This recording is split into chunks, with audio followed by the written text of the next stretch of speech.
Hey, what's up? Ryan Kohler here, founder of Applicant Pro, CEO of Refer.io, and today I've got for you my 5 favorite tools for the upcoming year.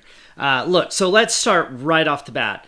I know that you may or may not have budget for this stuff, but if you're in HR and you're feeling overwhelmed and overworked and just like at your wit's end, think about this one question. How much money do I spend on coffee?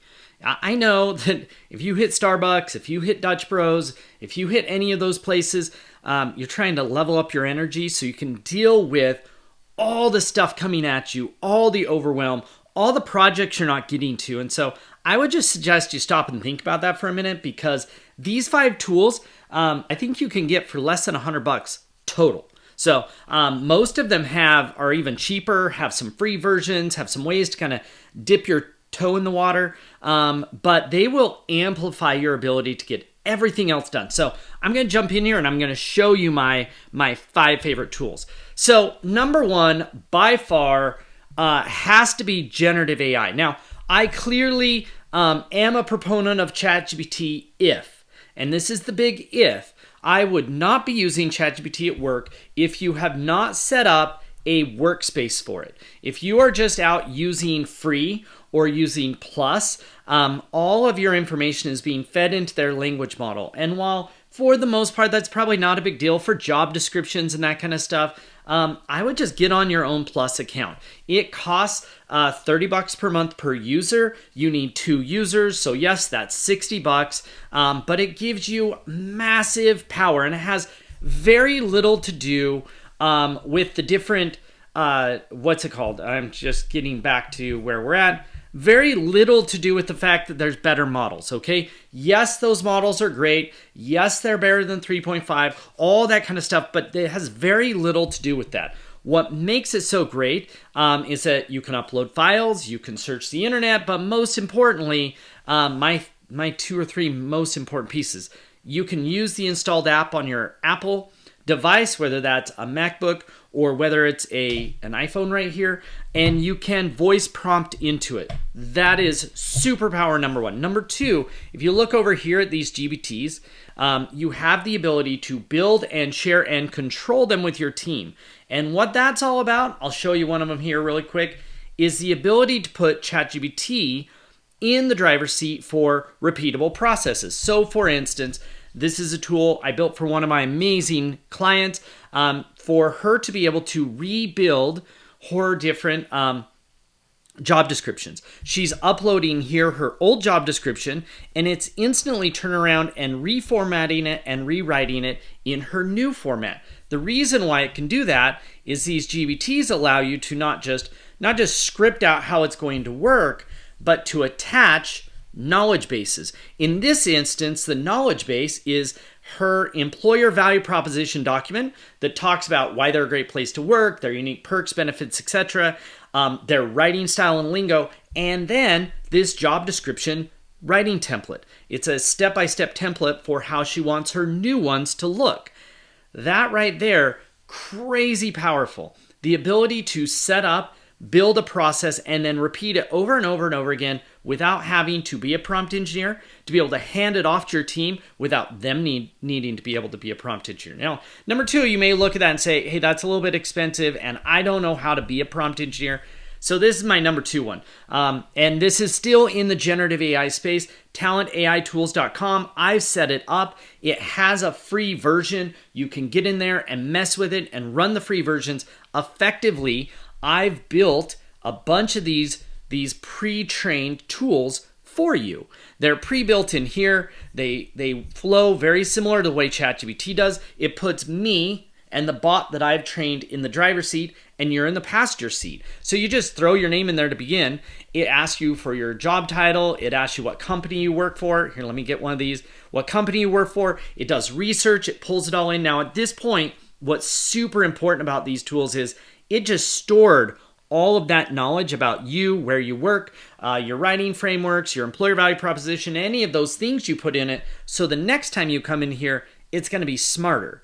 But this will walk you very similar through the same thing of helping you rewrite a job ad or helping you create screening questions, or helping you write up meeting notes, or whatever the case may be. There's a whole list of them on here. I release at least 1 or 2 every single week. And again, it runs on a free account that gives you monthly uses of it, and you only have to upgrade when you love it. Also, most importantly, this versus ChatGPT, these really cool little GPTs over here, you have to learn how to build them, or you have to pay somebody like me to build them. Whereas in this instance with generative AI, you don't, because I'm building them in. So those are super cool tools. I've got one more coming out, this little Refer Buddy thing, so keep your eyes on it. So that's tool number 1, generative AI. Now, to go along with generative AI, tool number 2 is Otter.ai. I use Otter like crazy. And let me tell you why. So Otter is a transcribing assistant. It signs in automatically to all my Zoom calls, all my calendar events. Even if I don't go to a webinar, it signs in for me, or a meeting. So it's there taking notes even though I'm not there. It also has a web app or a phone app. And the phone app is really important. Normally I have a little mic sitting here because I can take in a conversation in a meeting that isn't on Zoom, drop this on the desk, and interview somebody. Now, the reason why this is so important is that once you have audio, you can turn it into text. And once you turn it into text, you can sure use their AI right here, but you can also feed it into all the tools that I just showed you. So I can come down here and show you I actually signed up for a webinar with Applicant Pro last week, I believe. Let's see if I can find it here.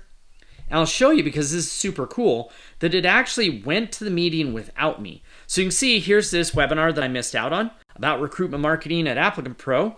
And it's going to show me the entire dialogue. So I can see here's the summary of it. I can actually scroll through the transcript. Every single time the screen changed on Zoom, it took a picture. Now here's what's cool. If I click on it, it'll actually show me the whole slideshow, regardless of even if those were websites they were visiting or anything like that. So that's super cool. Now I can come here and export this out and drop it into any generative AI tool that I have. I use that feature all the time. Now they do have the ability for you to run prompts against it, but you're going to have to be a prompt engineer for that. But so you can see that they're actually giving you suggested prompts that you can run against a meeting to be able to chat with their bot as well. My Refer Buddy bot or Refer Buddy prompt tool is going to be coming out in the next few months, and it will give you pre-trained prompts that you'll be able to feed into there as well. So that's number 2. Now there's a lot of them out there, but make sure you have one. Number 3 is Zoom. And I'm sure you're like, oh yeah, we use Zoom, blah, blah, blah, blah, blah. But let me tell you specifically what I use Zoom for. I use Zoom to interview individual members of my team. I use it because number 1, makes a recording.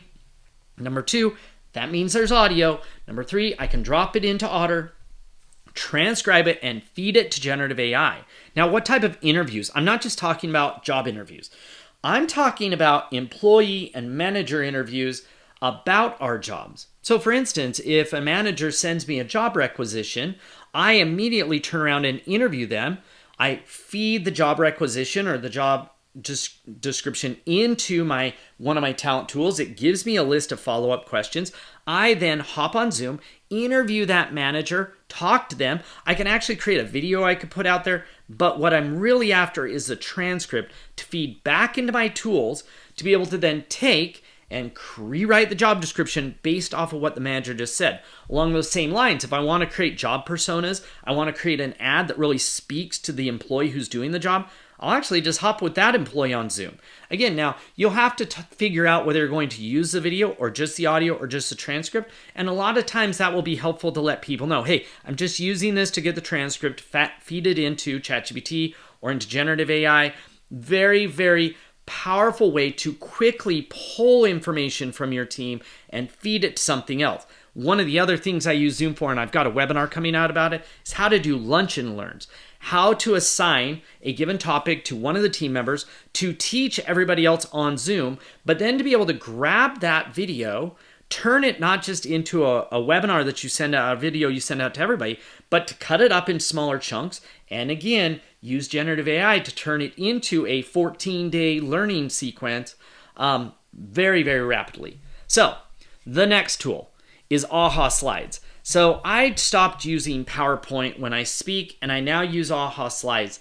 And the reason is really quite simple. While it doesn't have as many cool features and transitions and all that stuff that PowerPoint has, what it does have is the ability to embed questions and to get audience reaction, whether I'm on stage, in front of a small team, or on Zoom, or even both.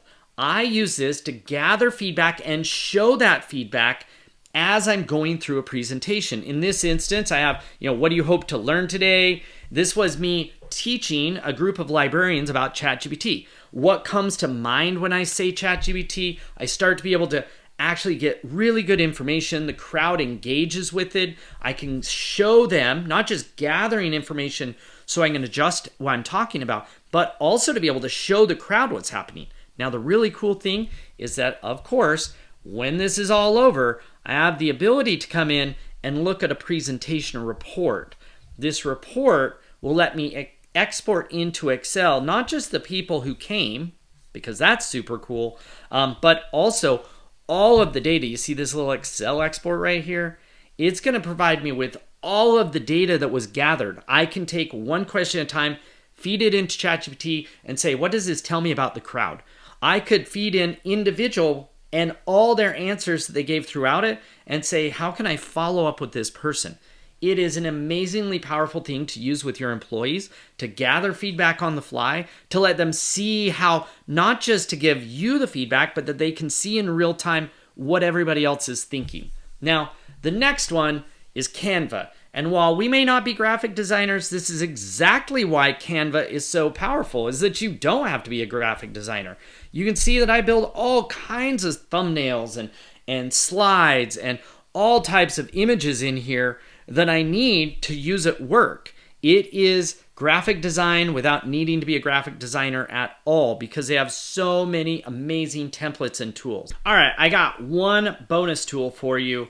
I told you I'd give you 5. Let me give you one more. So this is Refer.io, and it is coming out and launching in about 1 month.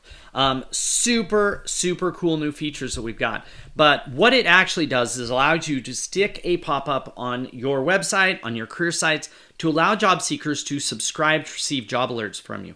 It also allows you to do that same thing when they're on any of the job boards applying. Now, over time, what that means is that you come in here to your job board area or your admin area, and you're able to manage all of these subscribers that have been subscribed to receive alerts from you. You're able to see all the subscribers you've got, but also the emails you're sending. And look at this open rate. Our average last month was 81% open rate on over 100 million job alerts. Now, why would you want to be sending all these job alerts out to your past applicants? Well, it's really quite simple. Number one, you end up emailing over 30% of all the job seekers, regardless of the source, before they get to the job boards. That means that you get the opportunity to come in here and tell them a bit more about you. Our new features that we're just launching give you the ability to control the content throughout the entire job alert email. Instead of just sending them a notification about jobs, you can actually talk about your culture, your values. You can talk about what it's like to work for you. You can even send them out coupons. If you are a job seeker and consumer are the same people type organization, meaning auto shop, a restaurant, a nonprofit, a bank or a credit union, anything like that, a city or a county, this gives you the ability to communicate directly with your job seekers, not just about jobs, but all kinds of great stuff. What we find is that you then have the ability to come in and load and manage all the different content that's going into these newsletters. It dramatically increases, not just going back to our analytics, not just the open rate, but also the engagement rate, having all of this content there to tell the job seekers more about you. But the coolest part that we found, it reduces ghosting. That's right. Like if you actually follow up and talk to job seekers in your talent pool about why you're a great place to work, they'll start to remember you. It's going to take 7 to 10 times for that to happen. That's why weekly job alert emails are so powerful. But you don't just want them to get jobs and recognize your name.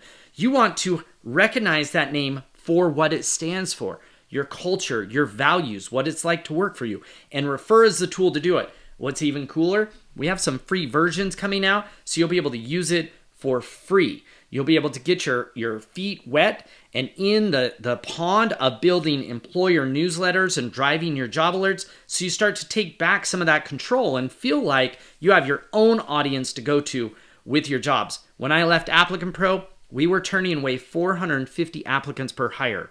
We had 15,000 subscribers per active job. That's a big deal. So, thanks so much for watching our video today.